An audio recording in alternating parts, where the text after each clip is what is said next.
Olá, sejam bem-vindos à nossa escola bíblica. É um prazer tê-los aqui novamente.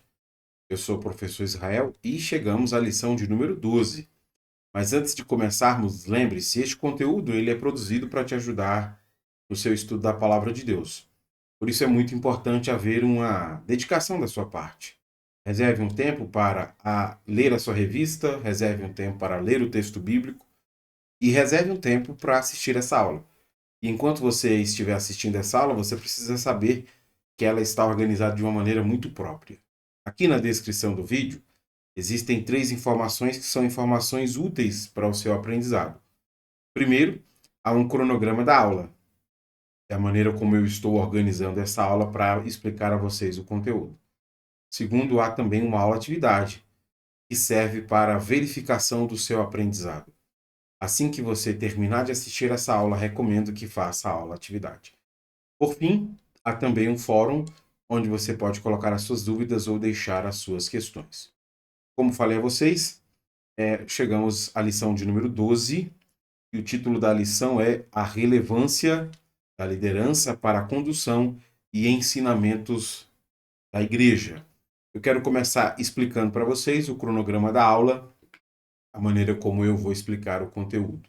Essa aula está dividida em 3 sessões. Na primeira sessão, eu quero explicar o contexto literário em que foram pronunciadas as palavras de Hebreus 13:7. Por que Hebreus 13:7? Porque, segundo o comentarista da lição, que é a pessoa que escreveu, Hebreus 13:7 é o versículo mais importante. Então, na primeira sessão dessa aula, eu quero explicar para vocês o contexto literário de Hebreus 13:7. Na segunda sessão dessa aula, eu quero então explicar os versículos de número 7, 8 e 9. E por fim, eu encerro a aula na terceira sessão fazendo algumas aplicações.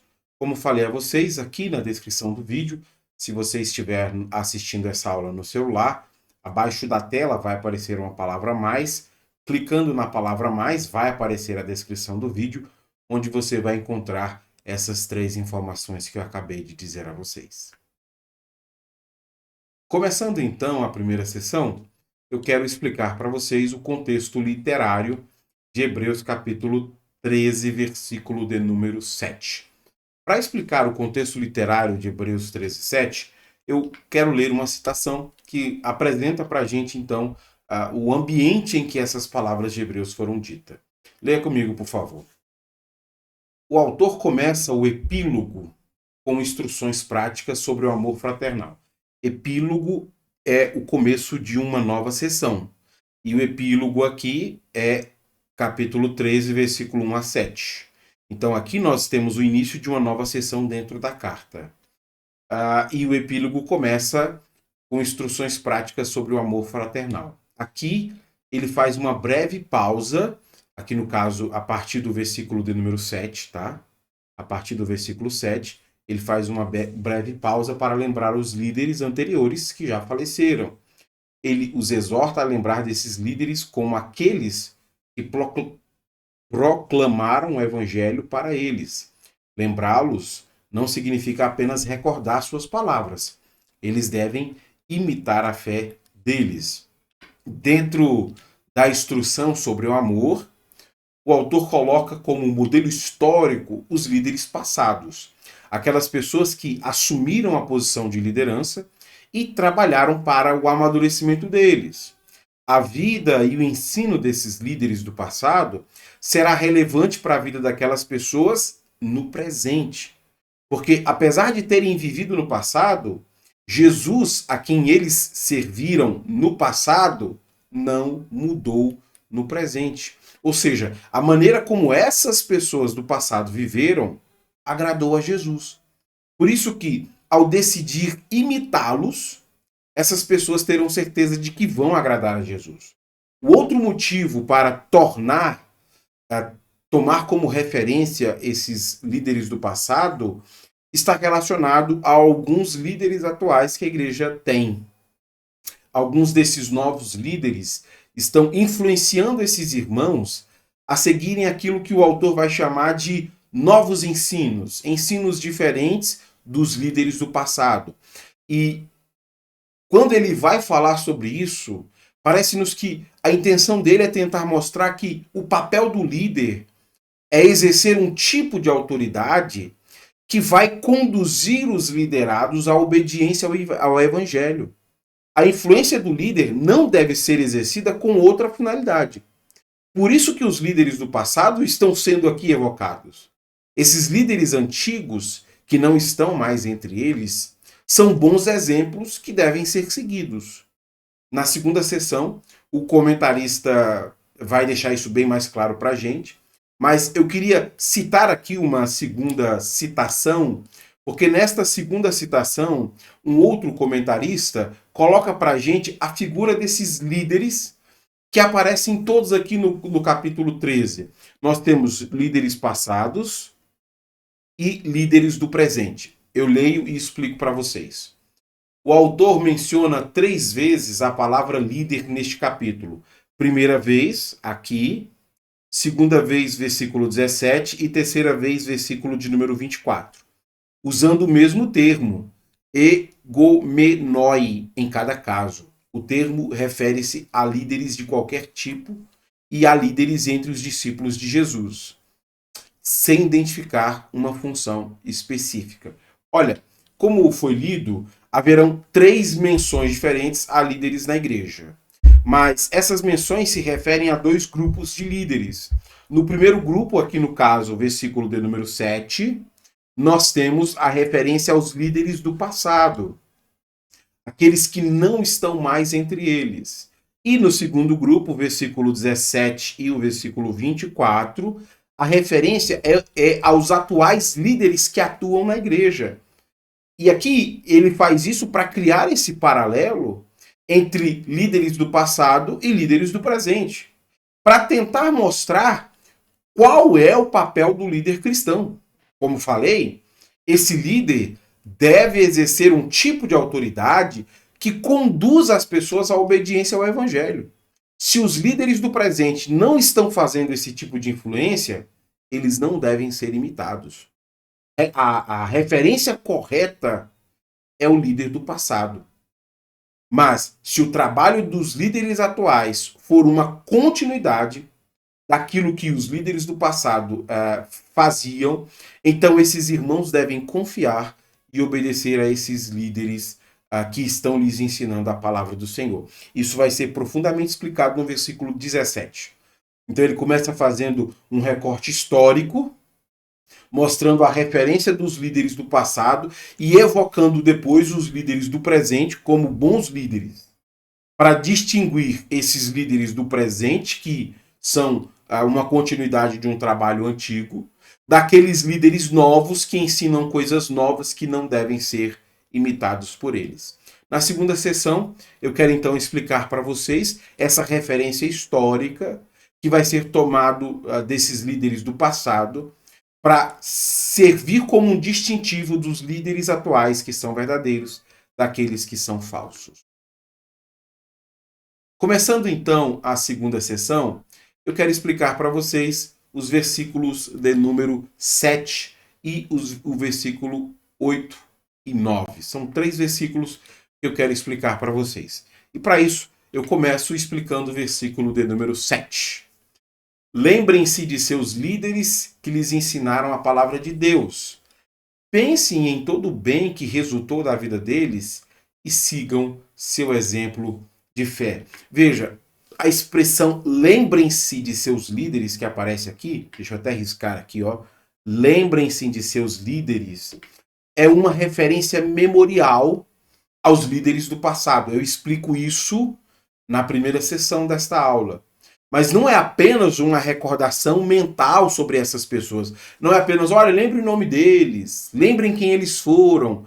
Essa recordação é sobre a vida que essas pessoas tiveram, como se o escritor estivesse dizendo, se vocês repararem na maneira como aquelas pessoas viveram, vocês conseguirão notar, quando um ensino chega até vocês, se ele possui ou não ressonância com a tradição cristã.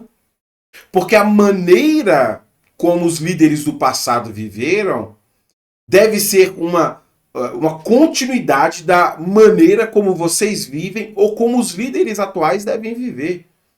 Por mais interessante que seja qualquer nova teologia, qualquer novo ensino que chegue até vocês, ele não merece nenhuma atenção se não houver um respaldo histórico daqueles que viveram antes deles. Afinal de contas, o evangelho não é uma novidade. O evangelho é o testemunho histórico que começou com os apóstolos e foi transmitido aos discípulos e chega até vocês. Esse testemunho apostólico, ele é expressado aqui com a afirmativa: eles lhes ensinaram a palavra de Deus. Esse é o testemunho do apostólico. Esse testemunho apostólico foi ensinado por meio do evangelho. Essa ênfase no ensino da palavra de Deus serve para dizer que eles estavam centrados no evangelho. Nada do que os líderes antigos disseram ou fizeram foi fruto da sua compreensão particular ou foi uma constatação pessoal. Por isso mesmo que eles devem imitar a vida dos líderes piedosos do passado.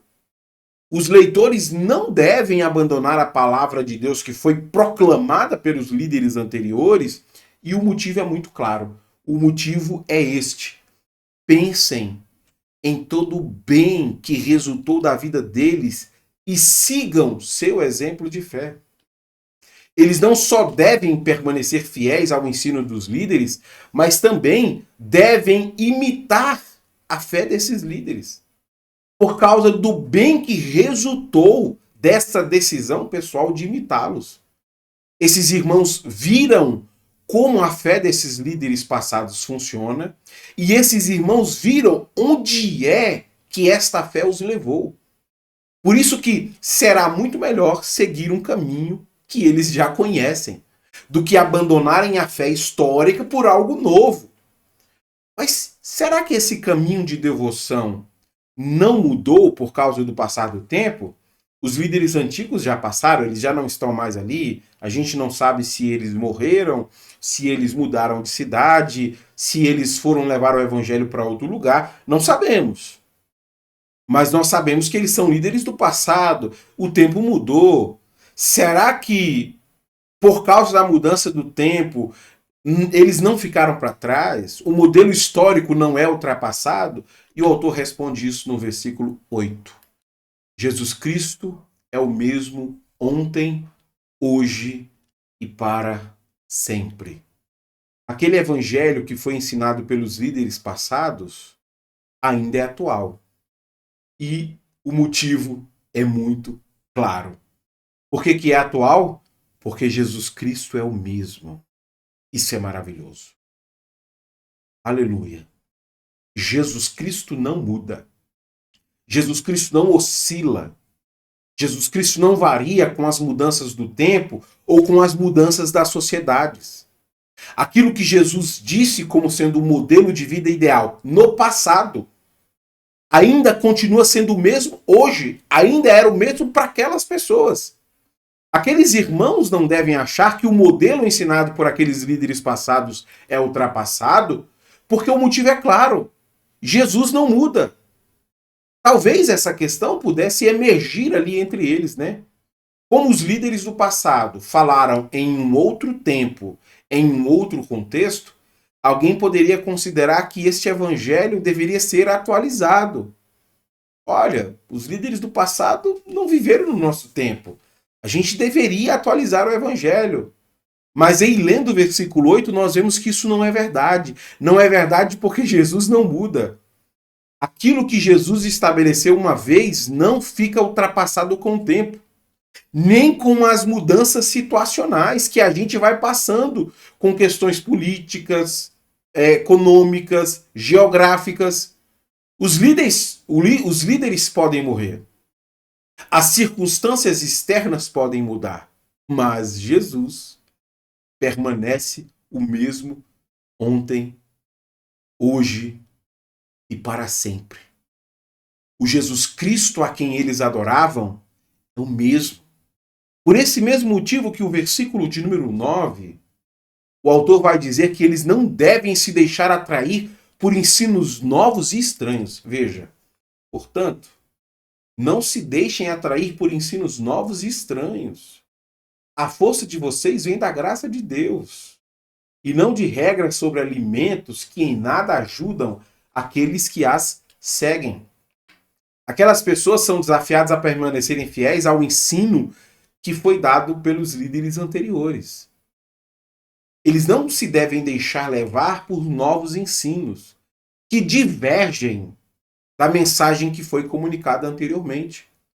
Para dar o tom do perigo que será deixar isso acontecer, o autor usa a expressão não se deixem. Essa expressão no grego é uma referência a coisas que são levadas pela força do vento e da água. Os ensinamentos que foram tão bem formulados por esses novos e falsos líderes, que eles estão formulando para essas pessoas, são tão bem formulados que é difícil desses irmãos resistirem a esses novos ensinos. E essas palavras que são mencionadas aqui, né, regras sobre alimentos, indicam para nós que são ensinos tão bem elaborados e são ensinos que tratam sobre questões alimentares do Antigo Testamento, da Primeira Aliança. São ensinos relacionados às regras de abstinência alimentar. Deixa eu ler aqui uma explicação para vocês. Eu acho que essa explicação vai esclarecer um pouco a questão. Eu coloquei aqui aspas no lugar errado. A semana tá difícil. Esqueci de colocar aqui aspas e o azinho. Mas graças a Deus estou conseguindo. Vamos lá.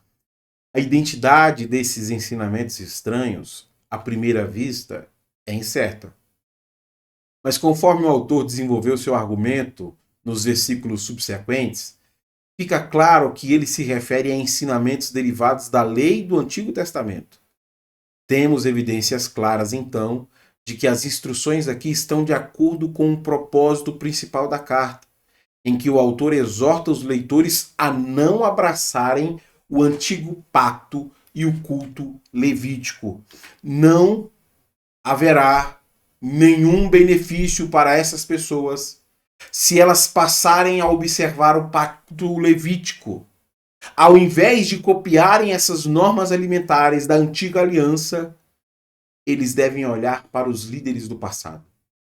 A maneira como eles se apegaram à fé no Evangelho. A maneira como eles fizeram isso agradou ao Senhor e fará o mesmo por essas pessoas. O Senhor se agradará delas se elas se apegarem ao Evangelho. Note como o autor de Hebreus faz questão de destacar isso no final do versículo. Ele diz: a força de vocês vem da graça de Deus e não de regras sobre alimentos que em nada ajudam aqueles que a seguem. Em nada, não é em alguma coisa, é em nada, não ajuda em nada. Este é o motivo porque seguir as regras alimentares não ajuda. A força de vocês não está no ascetismo. Ascetismo é essa compreensão de que seguir certas normas alimentares, do tipo não tome café, não come isso ou não come aquilo, vai ajudar vocês neste caminho de devoção. O autor está dizendo, não ajuda. A força de vocês vem da graça de Deus. Não são de regras, não coma isso, não coma aquilo. Não ajuda em nada. Essas regras alimentares não acrescentam. A força de vocês está na graça de Deus. E não é que esses regulamentos sejam maus. Esses regulamentos apenas são limitados se eles forem comparados à força de Deus que está disponível para esses irmãos. Portanto, os novos líderes que estão propondo um ensinamento diferente não devem ser imitados. O modelo histórico que a igreja tem são os líderes do passado. Os líderes que devem ser imitados, e ele vai falar deles mais à frente no versículo 17, são esses que são uma continuidade na maneira de viver e no ensino do Evangelho. A esses líderes eles devem obedecer, porque eles são a continuidade histórica daquilo que foi aprendido. Para encerrar essa aula, eu quero então fazer algumas aplicações, como esse texto bíblico pode ser aplicado para nós com algumas lições valiosas que nos ensinam hoje. Primeira aplicação: cada líder deve contribuir, ao seu modo, com a fé do povo de Deus. Apesar dos líderes estarem trabalhando com o mesmo propósito, que é fortalecer o povo de Deus, os líderes são completamente diferentes na maneira como eles fazem isso. Permita compartilhar com vocês o meu relato pessoal. Ao longo da minha vida ministerial, eu tive a oportunidade de ser ajudado por pessoas mais diversas. Eu comecei como auxiliar de obreiro com 14 anos de idade, sendo indicado pelo pastor Luiz Carlos. Depois, com 15, eu fui indicado a diácono pelo Valteni. Já com os meus 19 anos, eu fui indicado a presbítero pelo pastor João Viana dos Reis. Depois, casado já com minha querida esposa, eu fui indicado a evangelista pelo pastor Joel Bispo de Souza. Por último, eu fui indicado a pastor pelo pastor Lorival Dias Neto. 5 pessoas diferentes que fizeram parte da minha história ministerial, que começou com 14 anos de idade. E hoje, com 38, na data em que estou gravando esse vídeo, já se foram 24 anos. Pastoreando a igreja local, são 15 anos de ministério. Cada líder, ao seu modo, contribuiu com a minha fé. Cada um deles, no seu tempo, acrescentou algo importante a mim. E essa é a aplicação que eu estou fazendo. Cada líder faz uma contribuição diferente. Isso nos permite crescer cada vez um pouco mais. Segunda aplicação. Ao ser lembrado da maneira piedosa como viveram os líderes do passado, somos desafiados a imitar a sua fé sincera. Veja, quando eu olho para pessoas tão piedosas que fizeram parte da minha trajetória de fé, querido pastor João Viana dos Reis, por exemplo, que mencionei agora há pouco, eu sou desafiado a viver a minha fé de maneira piedosa. Porque eu sou lembrado do que é ter uma fé piedosa, do que é amar a Deus e se dedicar ao serviço do Senhor para glorificar ao Senhor. Quando nós observamos a maneira como os líderes do passado viveram, nós somos desafiados a imitar a fé dessas pessoas. E ter esse registro memorial é importante a todos nós. Porque nós nos lembramos como viveram os grandes homens e mulheres da fé. A lembrança histórica dessas pessoas é importante a todos nós para sermos desafiados hoje. A seguirmos o exemplo histórico dessas pessoas que são memoriais daquilo que Cristo estabeleceu como um caminho seguro. Eles anteriormente seguiram alguém que anteriormente seguiu alguém e que em algum tempo ouviram o evangelho pelos próprios apóstolos que aprenderam do próprio Senhor Jesus Cristo. Com o passar dos anos, esta fé tem sido difundida por homens e mulheres piedosos. E lembrar desses homens e mulheres piedosos nos desafia também. Terceira aplicação. Não é a idade que faz um bom líder, mas o seu testemunho histórico de fé. Nessa aplicação, eu estou exatamente colocando algo que é importante. Porque às vezes alguém acha que é a idade que torna uma pessoa um bom líder, né? A idade não torna alguém um bom líder. Nada impede que uma pessoa seja um mau líder por muitos anos. Nada impede que você chegue à velhice como um líder ruim. O que torna uma pessoa um líder cristão bom é o testemunho histórico da fé autêntica que ele viveu. Eu estava vendo isso outro dia. Eu ouvia a pregação de um pastor, ele pregando um sermão em 1994. Maravilhoso aquilo. Porque hoje, em 2024, ele continua firme como uma referência de fé. Foi maravilhoso ter visto isso. Em contrapartida, outros pastores que pregaram sermões maravilhosos no passado, hoje já não dá para ouvi-los mais. Ou seja, você pode envelhecer mal. O que torna uma pessoa um bom líder não é a idade, é o testemunho histórico da fé. Envelhecer, todos nós iremos.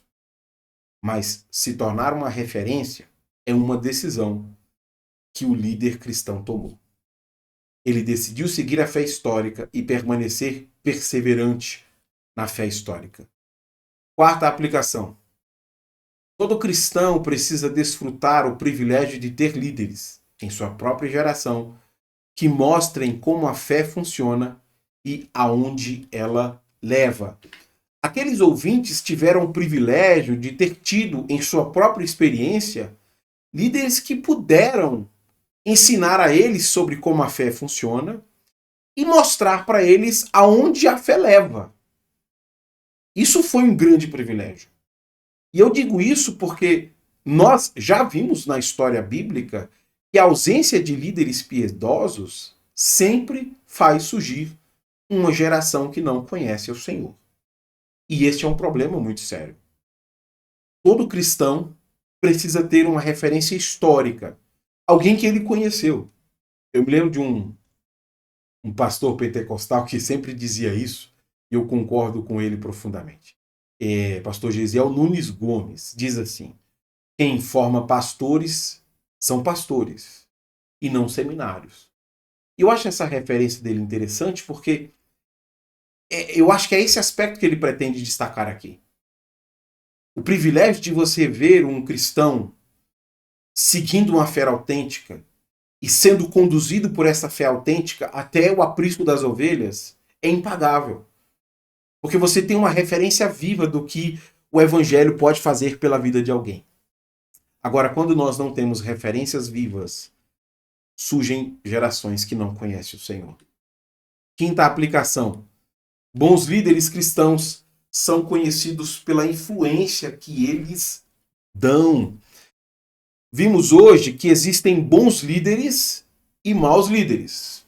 Os bons sempre deixam uma memória histórica da fé que eles viveram. Os maus são conhecidos pelos ensinos novos que levam as pessoas para longe de Jesus. Deixa eu repetir. Os bons líderes deixam uma memória histórica da fé que eles viveram. Eles são conhecidos pela vida de oração, pela devoção, pela dedicação às coisas do Senhor. Os maus líderes são conhecidos pelos ensinos novos que levam as pessoas para longe de Jesus. Então veja que a diferença entre eles está no tipo de influência que eles exercem nas pessoas. Bons líderes exercem influência para conduzir essas pessoas à obediência ao Evangelho. Líderes maus conduzem as pessoas às dúvidas, ao ceticismo e, muito provavelmente, à incredulidade sobre a fé cristã. Este é um caminho que tem se tornado muito comum, principalmente quando o Evangelho deixa de ser observado na vida da pessoa e passa a ser observado apenas na retórica da pessoa. Uma retórica que não pode ser vista na experiência prática de fé, ela não é impressionante. O que é impressionante é o relato histórico de alguém que deixou marcas distintivas do que é ser um cristão. Está aí a história provando que ele viveu de maneira piedosa e foi sepultado com os grandes heróis da fé. Isso é uma prova distintiva de que alguém é piedoso. Agora, aqueles líderes que querem se destacar por inovações, eles sempre causam mais problemas do que ajudam igrejas locais. Sexta aplicação. Líderes podem errar de maneira mais abundante, mais intensa e mais irresistível. Essa aplicação aqui se baseia num texto que eu estava lendo do John Hus sobre eclésia, sobre igreja. Ele está fazendo uma crítica contundente à liderança da igreja de sua época, e ele usa exatamente essas três expressões, né? Ele fala que líderes podem errar de maneira abundante, intensa e irresistível.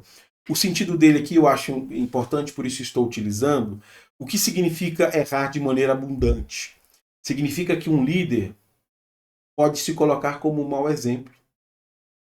Ao invés de causar nas pessoas esse desejo por obedecer à fé histórica, por obedecer o evangelho, ao invés de exercer uma influência para conduzir as pessoas à obediência, líderes podem acabar fazendo com que as pessoas se afastem da fé. Não queiram obedecer o evangelho. Estejam aqui por outros motivos. Isso que significa errar de maneira abundante.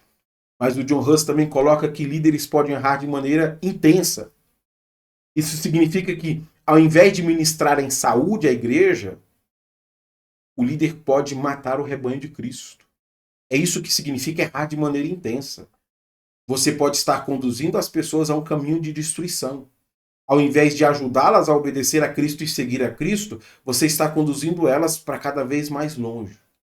E por último, ele diz também que líderes podem errar de maneira irresistível. Sabe o que significa isso? Líderes podem se tornar tão vaidosos e arrogantes que não há ninguém para contradizê-los. Eles usam números, estatísticas, eles usam a falácia de autoridade e simplesmente não são confrontados por ninguém. Eles estão sempre se protegendo das críticas porque eles são assim. Eles excluem pessoas, eles falam mal de pessoas, eles mandam pessoas para o inferno, eles usam números estatísticos, eles usam o que for preciso para se proteger. Eles só esquecem aquilo que Jesus diz. Que o testemunho de si mesmo não tem valor nenhum. Então, se você é um líder que não recebe críticas de ninguém porque você se defende, a sua defesa não tem valor. Isso significa errar de maneira irresistível. Você se tornou tão vaidoso que você justifica os seus próprios erros, criando os seus próprios argumentos e as suas próprias falácias para isso. Isso é um perigo muito grande, porque líderes podem, sim, ser má influência. Sétima aplicação. Cristãos precisam resistir às mudanças na maneira de pensar em seu tempo. Nessa sétima aplicação e penúltima, eu estou falando que os cristãos precisam lidar com a difícil tarefa de reconhecer que os tempos mudam. Ao longo da história, a gente vai produzindo novas maneiras de pensar. Algumas coisas que podiam hoje, amanhã já não podem mais. Certas brincadeiras se tornam preconceituosas. Algumas coisas se tornam atrasadas. Novas tendências e novos pensamentos vão surgindo a todo tempo. Muda a maneira de conceber o trabalho, muda várias coisas mudam. E às vezes nós lidamos com as mudanças do tempo olhando a Bíblia como um livro atrasado. Olha, se tudo muda, por que a Bíblia não muda? E frequentemente nós somos tentados a pensar que a Bíblia precisa ser atualizada, que a fé precisa ser atualizada. Sabe qual é o erro desta maneira de pensar? É porque o que muda somos nós. Cristo não muda. O que ele estabeleceu como verdade é uma verdade eterna. O caminho que leva até Deus é um caminho certo. E nós precisamos lidar com essa tentação de achar que a gente precisa atualizar a fé. Nós não precisamos atualizar a fé. O que nós precisamos é de modelos históricos. Líderes que propõem doutrinas novas, eles são perigosos, eles não deveriam ser ouvidos e respeitados. Se eles não são uma continuidade da fé histórica, eles eram um problema para o escritor de Hebreus. E continuam sendo um problema ainda hoje. Última aplicação, oitava. Doutrinas ultrapassadas podem ser reapresentadas como ensinos novos. Isso aconteceu lá no caso de Hebreus. Essa é uma aplicação que se refere àquilo que acontece com frequência entre cristãos, né? Com frequência surgem judaísmos cristianizados que tentam colocar novas interpretações de fé, né? Por exemplo, a Cabala, tradições rabínicas. Por mais impressionantes que essas explicações possam parecer, restrições alimentares, a Cabala e tradições rabínicas antigas, elas não são superiores ao Evangelho. Nenhum cristão deveria abandonar o caminho do Evangelho para seguir aí um judaísmo cristianizado. Nenhum. Nossa força está na graça de Deus. E cristãos precisam considerar isso de maneira muito honesta. Porque há um número crescente de pessoas que se impressionam com essas coisas e abandonam a fé cristã histórica para seguir a cabala, tradições rabínicas e querem colocar um caminho muito estranho à fé cristã. Eu repito, a nossa força está na graça de Deus. Eu espero que este conteúdo tenha lhe ajudado. Se Deus nos permitir e nos dar graça. Semana que vem, nos vemos aqui na nossa próxima aula. Até lá então.